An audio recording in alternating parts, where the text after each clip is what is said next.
Protein extraction. Proteins are one of the major components in organisms and perform many physiological functions. The first step to prepare proteins for further analysis is to extract proteins into a solution. Natural proteins can be extracted directly from living organisms or viruses. Proteins can also be produced in the lab by genetic engineering. However, eukaryotic proteins are often modified by carbohydrates, lipids, peptides, or other kinds of molecular groups after translation. Therefore, unmodified proteins synthesized by genetic engineering may have different properties. The distribution, concentration, availability, and stability of the target protein, as well as your budget, determine the extraction method you choose to use. Different proteins require different conditions to keep them stable. Therefore, it is important to choose the right extraction solution and additives, and operate under low temperatures to get the best results. The extraction solution often includes buffers to provide a suitable pH range. Salts, like sodium chloride, NaCl, are often included to increase protein solubility. Reducing agents like DTT or 2-ME can help prevent protein oxidation. Some proteins require coenzymes or metal ions like calcium or magnesium ions to keep them active.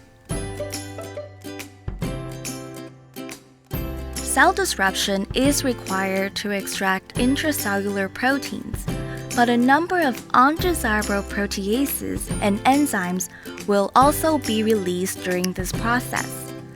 Thus, a cocktail of protease inhibitors is also often included into the solution.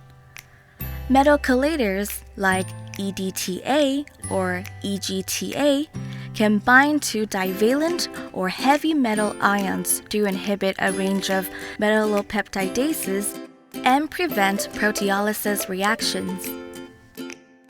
There are many ways to break cells.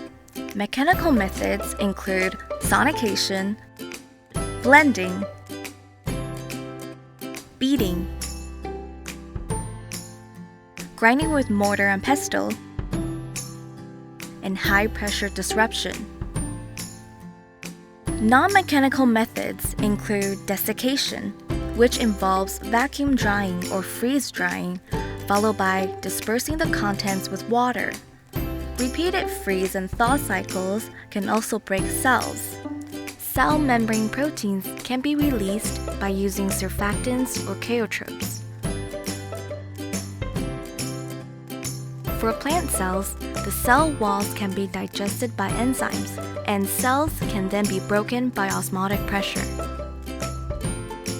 Surfactants like Triton X100 have a hydrophilic head and a hydrophobic tail. They bind to the hydrophobic regions on proteins or lipids to disrupt cell membranes and increase protein solubility. Cheiotropes weaken the hydrophobic interactions by disrupting the hydrogen bonds between water molecules. As a result, the cell membranes collapse and the solubility of membrane proteins is increased. Exocytosed proteins can be collected directly from body fluid, like blood, urine, tissue fluid, or from cell culture medium for further purification. Protein quantitation or electrophoresis can be applied to make sure whether the extraction was successful. Protein activity can also be examined after extraction. When extraction is successful, proteins can then be purified for further analysis.